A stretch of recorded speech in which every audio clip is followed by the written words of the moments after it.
I think that's pretty much what's happening to men who, for instance, come out of the army or any of the forces, or their career is over. I've got a young man here with me today, and together we've worked a lot in the field of sport, in football in particular. And when these footballers are over their career, they don't know what to do. They're like strangers in their own society. They don't even mingle with their own families well, because they've come from a high profile to nothing. Comradeship has gone. But somebody that really knows the heart of this, how we get together when we say we have a common purpose in life, is the man I'm going to introduce you to now. 26 years in the military. He'll tell you all about it himself. And now he works and does a great job as chief exec of Legion Scotland. His name is Kevin Gray. Would you put your hands together for Mr. Kevin Gray? Well, ladies and gentlemen, honoured guests, good morning. My name's Kevin Gray, and I'm the Chief Executive for the Royal British Legion Scotland, or as we refer to ourselves on a daily basis now, as Legion Scotland. I'm absolutely delighted that so many of you could attend the launch of Scottish Men's Sheds Association today, including its partnership with Legion Scotland.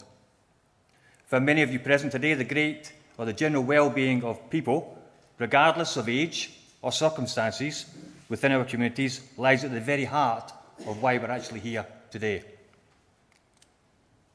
I would like to give you a brief history of Legion Scotland, then provide an insight into military comradeship, how it's created, how after service it plays an important, if not critical place in the lives of some veterans and their families, and finally highlight why I believe the partnership with Scottish Men's Sheds will not only help in fulfilling Legion Scotland's aim of supporting veterans and their families, but also improve comradeship and well-being within our communities, regardless of a person's background.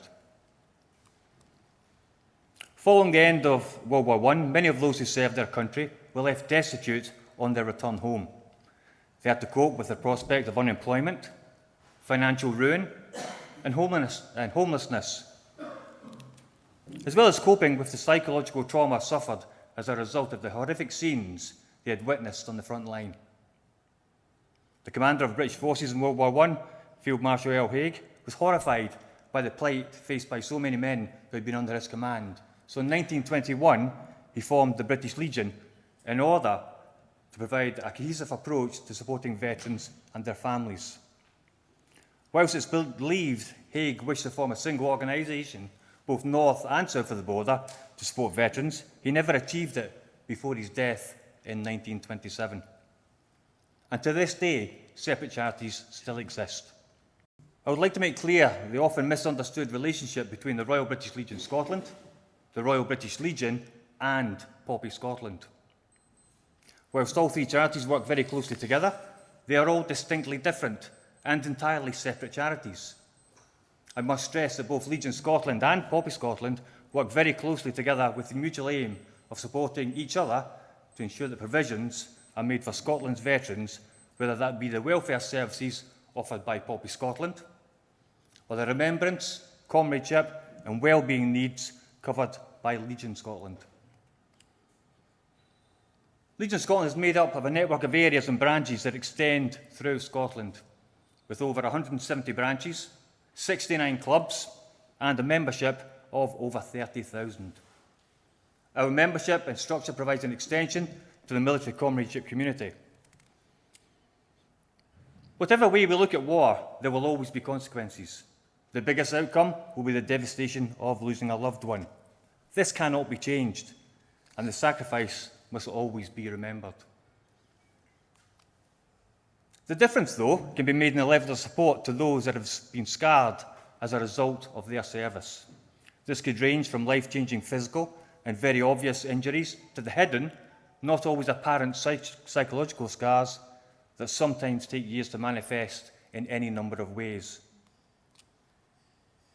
We provide this support by offering a place of friendship and support for those who have served, remembering and supporting those who have paid the ultimate sacrifice or been wounded or injured in defence of the nation, providing practical support for veterans and their families, And we fundraise to provide services that support veterans through our network of branches. And we also provide an opportunity to be heard as a national voice for veterans' issues.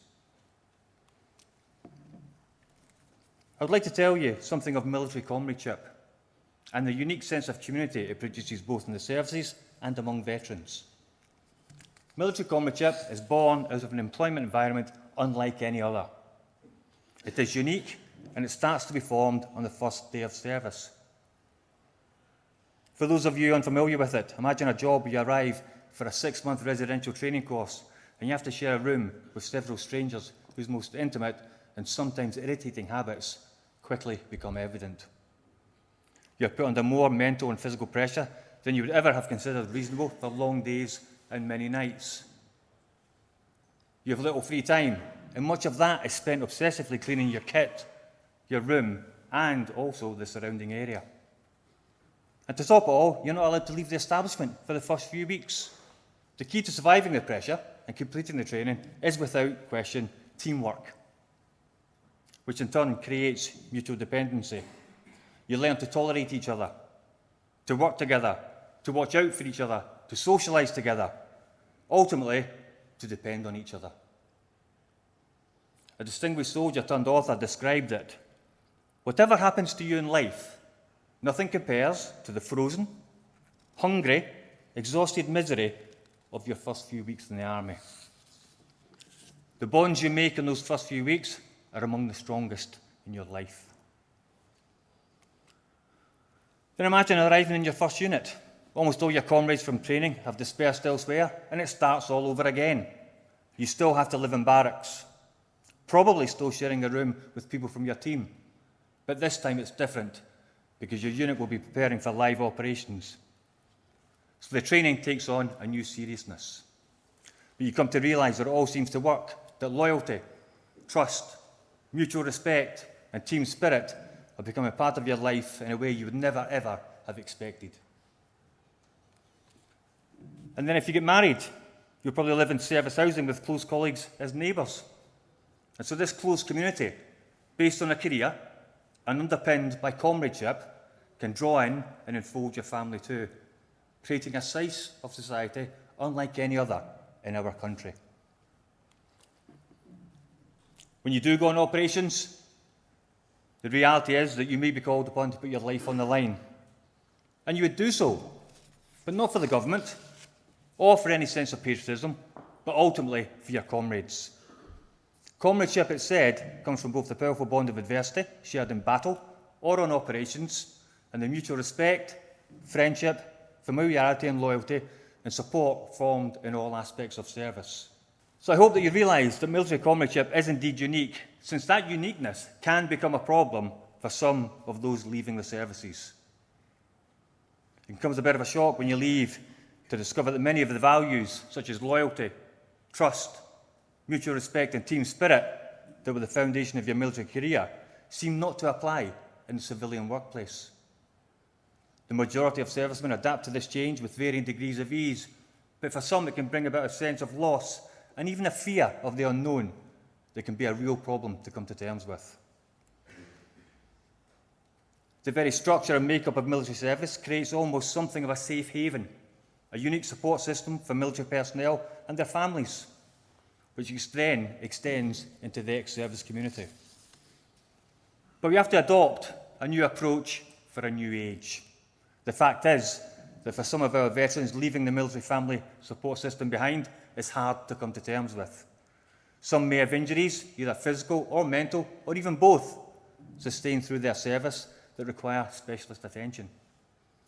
This alone would make the transition hard enough, but coupled with the need to support their families, gain employment, find a house, sometimes through necessity, being forced to live in areas where they have no family or friends, and very few understand or even care what they've witnessed, puts our veterans in a very different place to that which they're used to.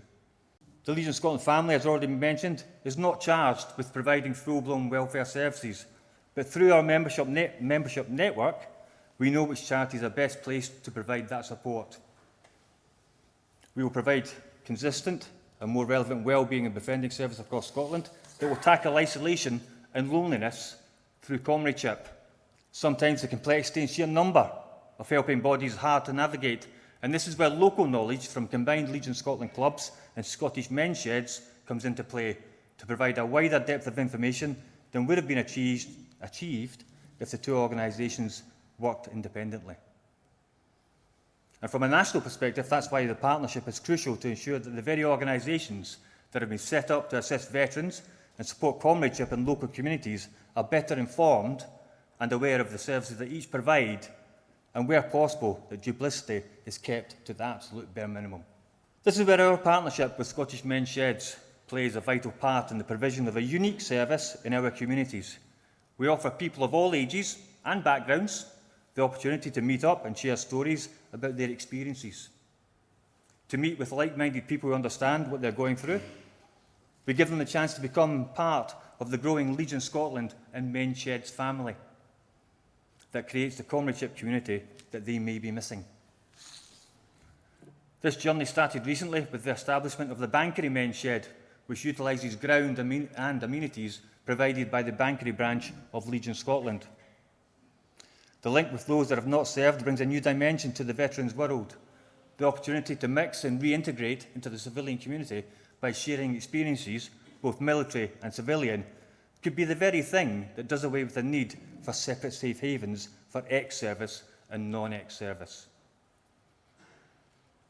But build a network of combined men's sheds and Legion Scotland clubs that are underpinned by comradeship and well-being and the fostering of community spirit regardless of someone's background.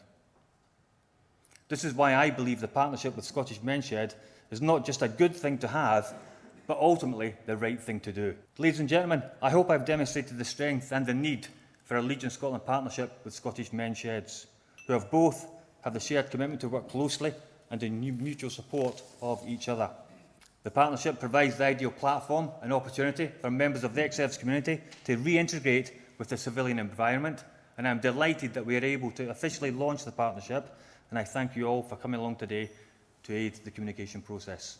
Thank you.